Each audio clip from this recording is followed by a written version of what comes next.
El mensaje del primer ángel. La profecía del mensaje del primer ángel, revelada en la visión de Apocalipsis 14, encontró su cumplimiento en el movimiento adventista de 1840 a 1844. Tanto en Europa como en América algunos hombres de fe y oración se sintieron profundamente conmovidos cuando su atención se concentró en las profecías, y, al examinar el registro inspirado, descubrieron evidencias convincentes de que el fin de todas las cosas estaba cerca. El Espíritu de Dios instó a sus siervos a dar la advertencia. El mensaje del Evangelio eterno se esparció por todas partes. Temed a Dios, y dadle gloria. Porque la hora de su juicio ha llegado. Apocalipsis capítulo 14 verso 7. Doquiera aparecieron los misioneros, se proclamaron también las buenas nuevas del pronto regreso de Cristo. En diferentes lugares se encontraron grupos aislados de cristianos que, únicamente por medio del estudio de las Escrituras, creyeron que el advenimiento del Salvador estaba próximo. En algunos lugares de Europa, cuyas leyes eran tan opresivas que prohibían la predicación de la doctrina adventista, los niños fueron impulsados a declararla, y muchos escucharon la solemne advertencia. A Guillermo Miller y sus colaboradores les fue confiada la predicación del mensaje en los Estados Unidos, y la luz que encendieron sus labores resplandeció hasta en tierras distantes. El Señor envió a su ángel para que tocara el corazón de un granjero que no creía en la Biblia, a fin de inducirlo a escudriñar las profecías. Los ángeles de Dios repetidas veces visitaron a aquel escogido para guiar su mente y abrir a su comprensión las profecías que siempre habían sido oscuras para el pueblo de Dios. Se le concedió descubrir el comienzo de la cadena de la verdad, y se lo indujo a buscar eslabón tras eslabón, hasta que pudo contemplar maravillado y admirado la palabra de Dios. Vio la perfecta cadena de la verdad. La palabra que según él no era inspirada, ahora se abría ante sus ojos con su belleza y su gloria. Descubrió que una porción de las Escrituras explica la otra, y que cuando un pasaje le resultaba incomprensible, otra porción de la palabra se lo explicaba. Consideró la palabra de Dios con gozo, y con el más profundo respeto y reverencia. Al continuar su examen de las profecías, descubrió que los habitantes de la tierra estaban viviendo en las horas finales de la historia de este mundo, pero que no lo sabían. Observó las iglesias, y vio que estaban corrompidas, que habían trasladado sus afectos de Jesús al mundo, que estaban buscando honores mundanales en vez de los honores que vienen de lo alto, que luchaban por las riquezas terrenales en vez de depositar sus tesoros en el cielo. Pudo ver hipocresía, oscuridad y muerte por todas partes. Su espíritu se conmovió en su interior.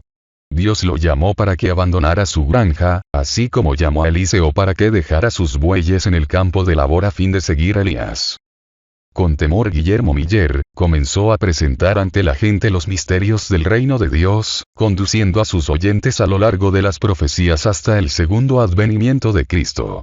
El testimonio de las Escrituras que señalaban la venida de Cristo en 1843 despertó gran interés. Muchos se convencieron de que los argumentos basados en los periodos proféticos eran correctos y, sacrificando su orgullo y su opinión personal, recibieron con gozo la verdad. Algunos ministros dejaron a un lado sus sentimientos e ideas sectarias, sus salarios y sus iglesias, y se unieron a los que proclamaban la venida de Jesús. Hubo pocos ministros, sin embargo, que aceptaron este mensaje. Por eso mismo fue confiado mayormente a humildes laicos. Los granjeros dejaron sus campos, los mecánicos sus herramientas, los comerciantes sus mercaderías, los profesionales sus tareas. Y a pesar de ello la cantidad de obreros era pequeña en comparación con la obra que se debía realizar. La condición de una iglesia impía en un mundo sumido en la maldad abrumaba el alma de los verdaderos atalayas. Y por eso voluntariamente soportaron trabajos, privaciones y sufrimientos para poder invitar a los hombres a fin de que se arrepintieran para salvación. Aunque sufrió la oposición de Satanás, la obra avanzó decididamente, y muchos miles aceptaron la verdad del advenimiento. Un gran reavivamiento religioso. Por todas partes se oyó el penetrante testimonio que advertía a los pecadores, tanto mundanos como miembros de iglesia, para que huyeran de la ira venidera. Como Juan el Bautista, el precursor de Cristo, los predicadores hincaron el hacha en la raíz del árbol. e instaron a todos a dar frutos dignos de arrepentimiento. Sus conmovedores llamados contrastaban señaladamente con las afirmaciones de paz y seguridad que se escuchaban desde los púlpitos populares, y doquiera se daba el mensaje conmovía a la gente. El sencillo y directo testimonio de las Escrituras, introducido en el alma por el poder del Espíritu Santo, resultaba tan convincente que pocos eran capaces de resistirlo totalmente. Los que profesaban ser religiosos descubrían que estaban confiando en una falsa seguridad. Vieron su apostasía, su mundanalidad, su incredulidad, su orgullo y su egoísmo. Muchos buscaron al Señor arrepentidos y humillados. Los afectos que por tanto tiempo habían depositado en las cosas terrenales los depositaron entonces en el cielo. El Espíritu de Dios descendió sobre ellos, y con corazones ablandados y subyugados se unieron con los que proclamaban: temed a Dios, y dadle gloria, porque la hora de su juicio ha llegado. Apocalipsis capítulo 14 verso 7. Los pecadores preguntaban llorando: ¿qué debo hacer para ser salvo? Aquellos cuyas vidas estaban manchadas por la deshonestidad anhelaban hacer restitución. Todos los que encontraban paz en Cristo ansiaban que otros compartieran esa bendición. Los corazones de los padres se volvieron a los hijos, y los de estos a sus padres. Las barreras del orgullo y la reserva desaparecieron. Se hicieron confesiones sinceras. Y los miembros de la familia trabajaron para la salvación de sus seres queridos. A menudo se oían fervorosas intercesiones.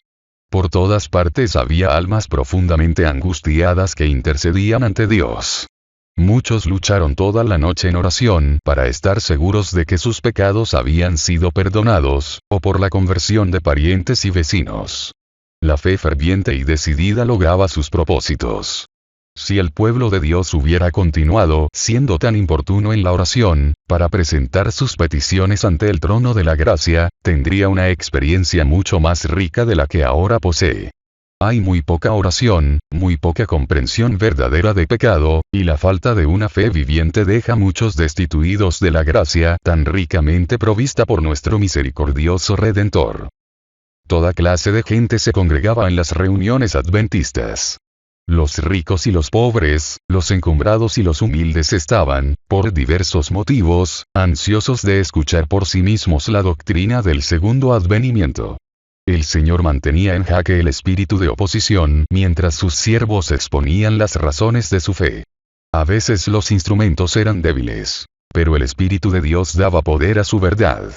La presencia de los santos ángeles se sentía en esas reuniones, y muchos se unían diariamente a los creyentes. Cuando se repetían las evidencias del pronto regreso de Cristo, vastas multitudes escuchaban esas solemnes palabras en completo silencio. Parecía que el cielo y la tierra se acercaban. El poder de Dios se manifestaba entre los jóvenes. Los ancianos y la gente madura regresaban a sus hogares con alabanzas en los labios. Y alegres voces resonaban en el aire tranquilo de la noche. Ninguno de los que asistió a esas reuniones podrá olvidar jamás esas escenas tan profundamente interesantes. La oposición.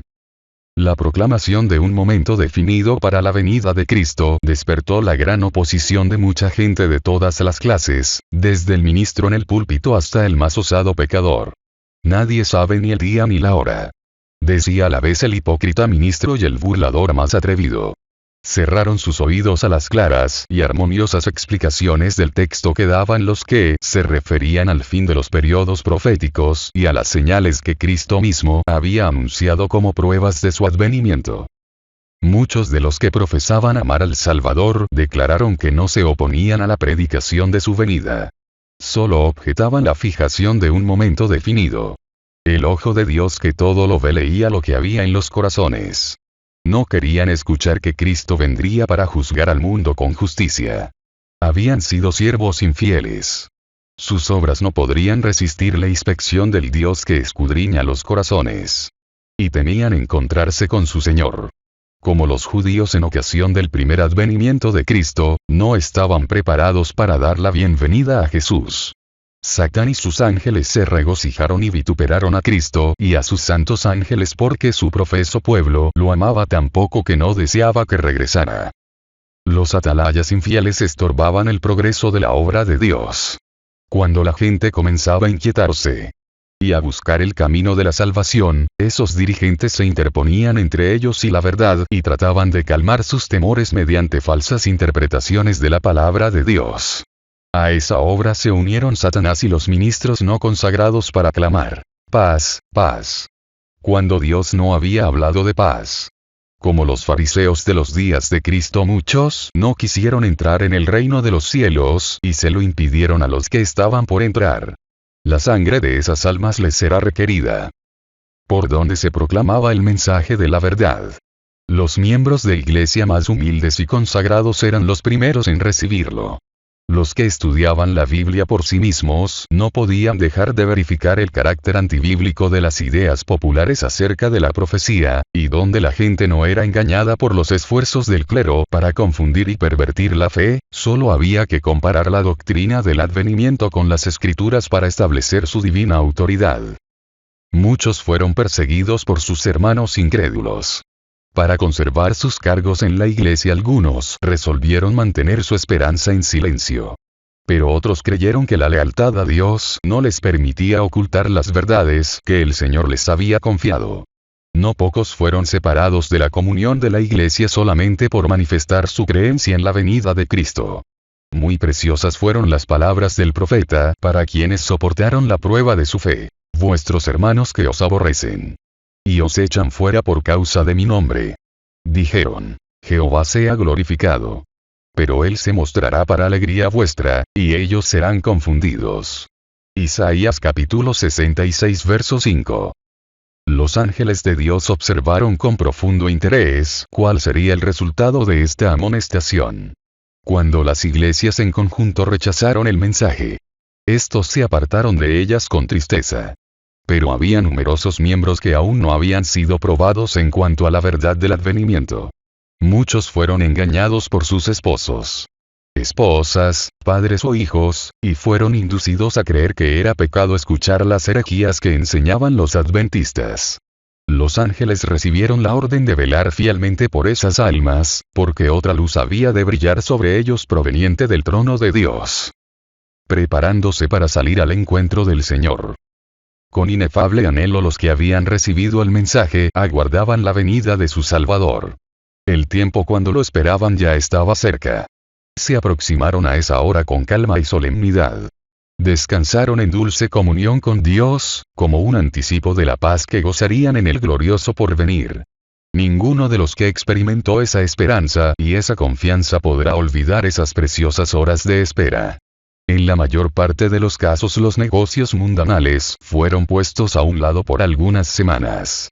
Los creyentes examinaron cuidadosamente cada pensamiento y cada emoción de sus corazones, como si estuvieran en sus lechos de muerte y en pocas horas debieran cerrar los ojos a las escenas terrenales. No se hicieron vestidos de ascensión. Pero todos sintieron la necesidad de gozar de una evidencia interna de que estaban preparados para encontrarse con su Salvador. Sus vestiduras blancas eran la pureza del alma y los caracteres limpios de pecado gracias a la sangre expiatoria de Cristo. Dios quiso probar a su pueblo. Su mano ocultó un error en el cómputo de los periodos proféticos. Los adventistas no lo descubrieron. Ni tampoco lo hicieron sus más instruidos oponentes.